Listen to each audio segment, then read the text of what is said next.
de que acá estamos trabajando hace varias semanas, los congresistas, todos los despachos, sus equipos técnicos, y por cierto, los presidentes de las comisiones, arduamente por sacar adelante esta norma, y que efectivamente al leer estos comentarios en la prensa nos llamaba un poco poderosamente la atención el citado comentario realizado. Creo que no ayudaba mucho al trabajo que venimos realizando. Hay una serie de modificaciones introducidas al texto sustitutorio. Me sugiere el presidente de la Comisión de Economía que le pida al secretario técnico de la Comisión de Justicia para que le dé lectura con la anuencia de los señores miembros de ambas comisiones, para invitar al secretario técnico para leer el texto sustitutorio y hacerlo de conocimiento. Además, cada uno de los aportes se va a mencionar al congresista que ha hecho el aporte, de tal forma que cada congresista sepa que se están tomando en cuenta sus posiciones, dándole la bienvenida, por cierto, a los congresistas Alberto Oliva, Moisés Guía, congresista Mantilla. Le damos el uso de la palabra al secretario técnico Juan Huarcaya. Buenas tardes, señores presidentes y señores congresistas. El texto sustitutorio fue remitido anoche a los correos de los señores congresistas y a los despachos de los asesores. Se han hecho las siguientes precisiones en el texto con relación al texto repartido el día de ayer en la quinta sesión conjunta. Los aportes son los siguientes. Primero, se han hecho precisiones en el artículo primero para la aplicación de la ley a las personas jurídicas condenadas en el país o en el extranjero por actos de corrupción en agravio del Estado, que fue una sugerencia del congresista Miguel Torres Morales. En el artículo 3 del segundo párrafo, en el literal A, se ha reformulado la redacción para precisar que la suspensión de transferencias... Señor secretario, entiendo que ha tenido usted un problema, una afección gripal que le impide poder darle lectura como quisiera. Yo lo relevo de hacer la lectura, la voy a realizar como lo hice el día de ayer, entiendo que he tenido algunos pequeños problemas de salud. Más bien le agradezco que a pesar de esos problemas de salud haya usted colaborado con la comisión en el trabajo realizado en los días pasados. Las modificaciones introducidas en el texto sustitutorio son las siguientes. Se han hecho precisiones en el artículo primero para la aplicación de la ley a las personas jurídicas condenadas en el país o en el extranjero por actos de corrupción en agravio del Estado peruano. Sugerencia del congresista Torres Morales. En el artículo tercero del segundo párrafo, literal A, se ha reformulado la redacción para precisar que la suspensión de transferencias al exterior se mantiene en tanto no se efectúe el pago del íntegro de la deuda tributaria exigible, así como el pago de las obligaciones laborales con los proveedores, las financieras y demás obligaciones con terceros de las personas comprendidas en el artículo primero, que se encuentren vencidas, generadas por los proyectos en el Perú. Aporte del congresista Torres Morales. En el artículo cuarto, numeral 4.1, se ha agregado la obligación del Ministerio de Justicia con el texto siguiente. El Ministerio de Justicia y Derechos Humanos informa a través de su portal institucional la presentación de solicitudes de adquisición, así como el estado de trámite ante dicha entidad y su resolución aprobatoria o denegatoria según el caso. Asimismo, puede requerir información adicional y documentación sustentatoria que considere pertinente conforme al reglamento. Aporte el congresista Torres Morales. En el artículo cuarto, numeral 4.6, se incrementa...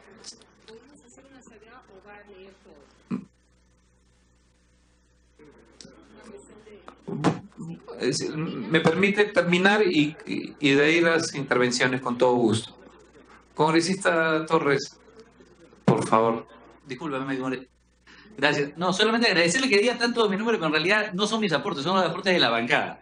Entonces, de Fuerza Popular, acá está la congresista Aramayo, la congresista Schaffer, la congresista Castro, la congresista Letona. En general, son aportes de Fuerza Popular. Le agradezco la presión. Me comenta el secretario técnico que fue a pedido de su asesor, pero entiendo que ha sido un problema ya del asesor que busca tratar de hacer de la mejor forma su trabajo. Voy a mencionar a la organización política. En el artículo 4, numeral 4.1, se agrega, eso ya lo leí, en el artículo 4, numeral 4.6, se ha incrementado hasta 100 UITs el monto para efectuar daciones en pago de bienes fuera del procedimiento de la ley. Los bienes superiores a dicho monto pasan por un procedimiento acelerado de un plazo máximo de 10 días hábiles. Aporte de los congresistas de las bancadas de Fuerza Popular y Alianza para el Progreso. En el artículo 5, numeral 5.2, se ha precisado la redacción para establecer que el precio de venta debe garantizar prioritariamente el pago de las obligaciones laborales con proveedores, financieras y demás obligaciones con terceros de las personas comprendidas en el artículo 1, generadas por el proyecto sujeto a venta, en concordancia con lo establecido en el artículo 5.3 para dichos efectos. Se activa el mecanismo de veeduría, debiendo remitirse un informe periódico sobre la continuidad de la cadena de pagos, según lo señalado por el reglamento. El monto que corresponde a la persona comprendida en el artículo 1 no está sujeto a las disposiciones reguladas en los párrafos 1 y 2 del artículo 3. En tanto, se destine prioritariamente al pago de las obligaciones laborales con proveedores, financieras y demás obligaciones con terceros de las personas comprendidas en el artículo 1, generadas por los proyectos en el Perú para dichos efectos. Se activa el mecanismo de veeduría, debiendo remitirse un informe periódico sobre la continuidad de la cadena de pagos según lo señalado en el reglamento. Esto se está repitiendo. Aporte de los congresistas de Fuerza Popular, Alianza por el Progreso, para el Progreso y Nuevo Perú. En los artículos 5, numeral 5.4, 6, numeral 6.1, 9, numeral 9.5, 12, numeral 12.3 y 19, se han hecho precisiones sobre la contratación de consultores expertos para evaluar la autorización de adquisiciones, que puede realizarse sin aplicar la ley número 30225, Ley de Contrataciones del Estado y sus modificatorias o norma que lo sustituya. Sin embargo, estos no pueden estar inhabilitados para contratar con el Estado y además no pueden ser contratados para estos fines ninguna persona natural o jurídica que haya mantenido una relación jurídica con el proyecto u operación materia del contrato. Aporte el Grupo Parlamentario Nuevo Perú. En el artículo 7, numeral 7.4, se ha precisado que de quedar un excedente en el fideicomiso para la reparación civil y pago de deudas tributarias, el saldo a favor de la persona correspondiente le será devuelto, siempre que se acredite el cumplimiento de las obligaciones laborales con proveedores, financieras y demás obligaciones con terceros que se encuentren vencidas de las personas comprendidas en el artículo 1 generadas por los proyectos en el Perú. Aporte de Fuerza Popular. En el artículo 8, numeral 8.6, se agregó la obligación de remitir a la veeduría la información sobre la inscripción en el libro de matrícula de acciones y en los certificados de acciones emitidos de la anotación preventiva de las personas comprendidas en el artículo 1. Aporte del Congreso de la bancada de Fuerza Popular. En el artículo 14, último párrafo, se dispone que el fiscal puede solicitar al Ministerio de Justicia sujetar a los consorciados a las retenciones previstas en los títulos 3 y 4 de la sección 1 en caso de incumplimiento de la obligación de revelar información a las autoridades encargadas de la investigación. Aporte del Grupo Parlamentario Nuevo Perú. En el artículo 20 se establece que el fiscal puede solicitar al Ministerio de Justicia la exclusión del régimen de intervenciones de las personas que incumplan con la obligación de presentar información a las personas encargadas de la investigación en el caso de las personas jurídicas investigadas.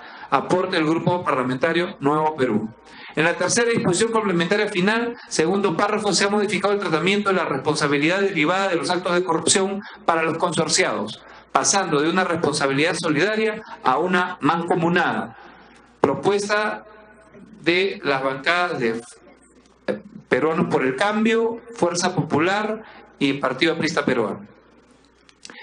En la sexta disposición complementaria se ha agregado lo siguiente: los montos en efectivo liberados producto de esas medidas cautelares levantadas son destinados prioritariamente y conforme a lo establezca el reglamento al pago de las obligaciones laborales con proveedores, financieras y demás obligaciones con terceros de las personas comprendidas en el artículo primero generadas por los proyectos en el Perú. Propuesta de la bancada de Fuerza Popular.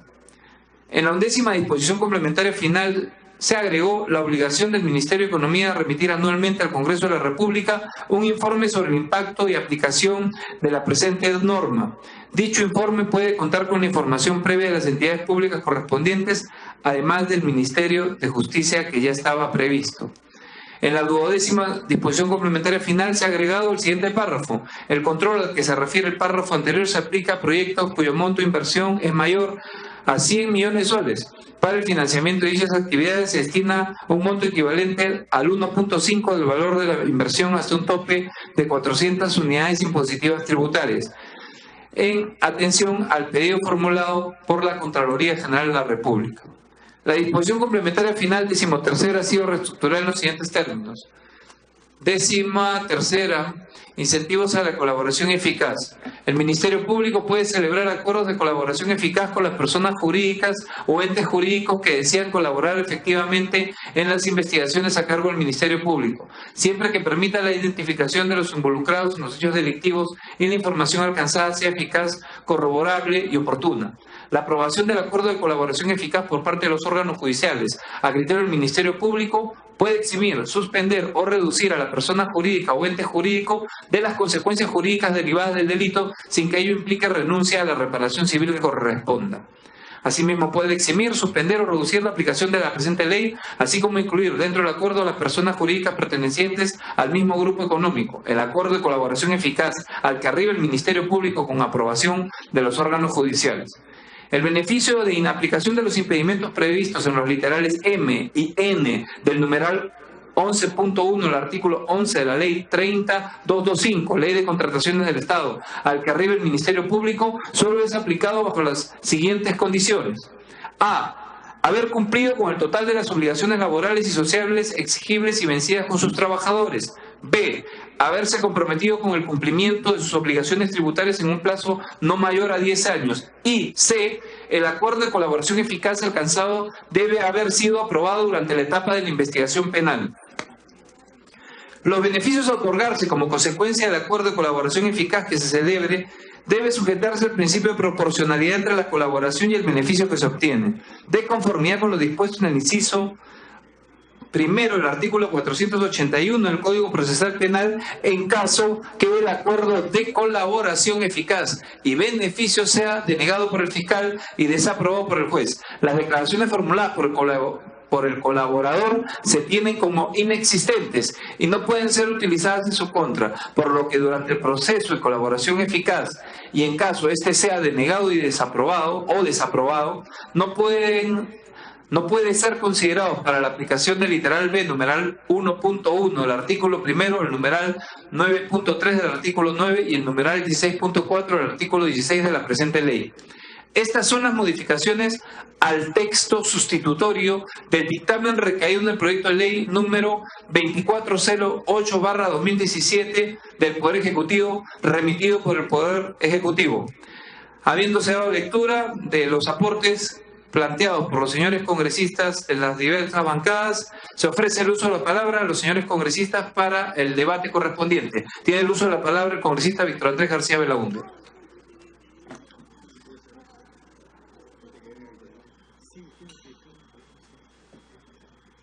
Señor presidente, yo creo que algunas cosas todavía faltan corregir, presidente. El tema de la mancomunidad versus solidaridad. Estamos cambiando el sistema. Antes los efectos para el cálculo de la reparación civil sobre la responsabilidad siempre se tomó en cuenta la solidaridad. Ahora estamos hablando de mancomunidad, que es algo diferente solamente para beneficiar al club de las constructoras. Por lo tanto, me parece que eso debería volverse a lo que siempre ha sido. En cuanto a la 13ª, presidente, a la observación vinculada a la 13ª disposición, estamos hablando de incentivos a la colaboración eficaz. Sin embargo, la Constitución y la norma procesal penal habla de reparación civil, es competencia exclusiva de las procuradurías públicas, cuando el agraviado es el Estado. No habla de esas atribuciones a la Fiscalía, a la competencia del Ministerio Público, que es su competencia la persecución del delito, no exactamente estar estableciendo el monto de reparación civil. En el caso, presidente, del artículo 105 que se habla, bueno, hay facultades clarísimas que deben recalcarse: la no disolución, la no suspensión, la no litigación. En cuanto a la 13ª, presidente, me preocupa aquí donde las facultades del Ministerio Público decide, el Ministerio Público va a decidir ahora quién contrata con el Estado. O sea, las empresas que están metidas en el acto de corrupción van a poder, autorizadas por el Ministerio Público, nada menos, saber si pueden contratar o no con el Estado. Algo que me parece, presidente, totalmente inconveniente. Ahí se debe prohibir que contraten con el Estado mientras duran los procesos. En cuanto a las deudas tributarias, presidente, que es la 6ª, deudas tributarias, cobro de deudas tributarias, me da la impresión de que acá estamos modificando todo un concepto de impuestos, porque se está permitiendo que los montos liberados, producto de estas medidas cautelares levantadas, son destinadas prioritariamente, dice, y conforme a lo que establezcan el reglamento, al pago de obligaciones laborales con proveedores y financieras. O sea, se está privilegiando aquí el pago a los bancos. Se levanta entonces los embargos tributarios para favorecer a los bancos. Bueno, con ese criterio también podríamos aplicar lo mismo a muchos acreedores de la SUNAT que tienen deuda con los bancos, y podría aplicarse exactamente lo mismo y no hacer este tipo de distinciones. Presidente, finalmente hay un tema sobre los abogados. Acá se dice en el artículo 19, reglas para el cálculo del monto del fideicomiso de garantía. Se habla aquí de que, de acuerdo a la ley de contratos del Estado y sus modificaciones, se habla acá de que se podrán contratar a empresas o a consultores externos. Aquí lo que hay que hacer, presidente, es una restricción para la contratación de abogados o de estudios de abogados que han participado de alguna manera en este tipo de negocios. Y eso ayuda a la transparencia y a la lucha contra la corrupción. O sea, que sean diseñados entonces y ejecutados este tipo de consultorías por personas naturales o jurídicas que hayan brindado servicio a favor de las empresas brasileras o consorciadas, me parece que sería altamente inconveniente y no ayuda a la lucha contra la corrupción. Por lo tanto, hay que poner algún tipo de restricciones para la contratación de los abogados o de los estudios de abogados que hayan participado en este tipo de corruptelas. Y finalmente, presidente, para terminar, el gasoducto del sur. El gasoducto del sur del Perú tiene que devolver dinero. El Estado peruano tiene que devolver dinero al gasoducto del sur, a Odebrecht, por los gastos que Odebrecht ya ha hecho hasta el día de hoy, hasta que se frustró el proyecto. Hablan de $1.500 millones, $1.200 millones, etcétera, que el Estado peruano tendría que devolver. El Estado ya cobró una carta de fianza de $250 millones, pero hay tubos y una serie de elementos o objetos que se han comprado para el gasoducto que no se va a usar y que Odebrecht no los va a usar. Y Odebrecht está pidiendo una devolución de eso de acuerdo al contrato de la construcción del gasoducto. La pregunta es, ¿qué se va a hacer con esto? No está incluido en el contrato, no está incluido en las normas que estamos aprobando el día de hoy. No lo estamos incluyendo. Y entonces el Perú va a querer cobrar por un lado a Odebrecht una reparación civil y por otro lado está devolviendo plata por el gasoducto, por los tubos que han llegado y que no se van a usar? No, pues acá hay dos cosas diferentes. Es el mismo problema, aunque son dos temas diferentes. Entonces lo que hay que buscar acá es incluirlas y una compensación para que el Perú no tenga que estar devolviendo por un lado una mayor cantidad o una cantidad importante y por otro lado tenga que estar buscando cómo cobrarle la reparación civil a Odebrecht. Creo que eso es fundamental, presidente. Y finalmente el tema del 10%, que me parece una exageración, de empresas vinculadas. ¿Por qué 10%? No hay ningún estudio técnico que lo diga. Yo lo eliminaría o en todo caso dejaría lo que se aprobó en el Congreso, en la norma que observó el Ejecutivo, que dejarlo en 5% de las empresas vinculadas que hayan participado en este tipo de